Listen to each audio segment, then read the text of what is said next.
Well, everyone, there's a very interesting thing going on right now between the sales numbers of all of our iPhones.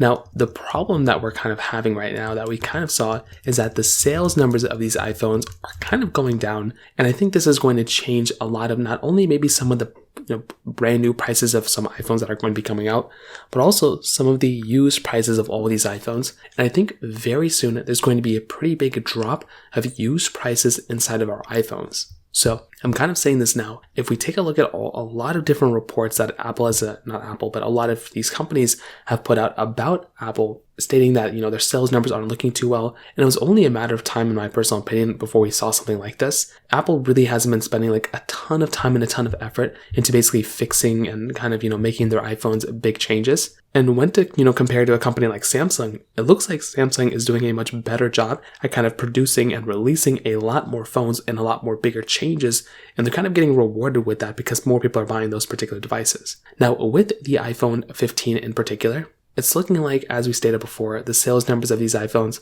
Apple's still selling them, but they're not looking too sharp. They're not looking too great. But also, when you take a look at an iPhone, like an iPhone 14, that iPhone actually ended up selling like pretty decently well. The 14 Pro in particular sold very decently well at that time. So it's very interesting kind of that Apple is kind of struggling and running into this problem where these phones in particular aren't really going to be selling that well as far as we know. So that's the one side of things. Now, how it affects our current iPhones and current devices that we have right now, it's a multi-part story. So the brand new market, I don't think Apple's going to change these prices anytime soon. I think Apple's, if anything, is going to create a much cheaper iPhone lineup. I think they're going to go ahead and create somewhat of a thing that Samsung did with their A lineup. I think they're going to go ahead and create some sort of like a super cheap, ultra budget iPhone, maybe like an iPhone SE3 type of body, but at like $200 or $300. And then Apple's going to make a $400 iPhone, then a $500, $600 iPhone. And I think they're going to have a completely different budget line of iPhones at the very cheap end, rather than going through and just focusing on the high-end iPhones. I think Apple could still make the same amount of money per iPhone if they go ahead and just kind of create a cheaper one,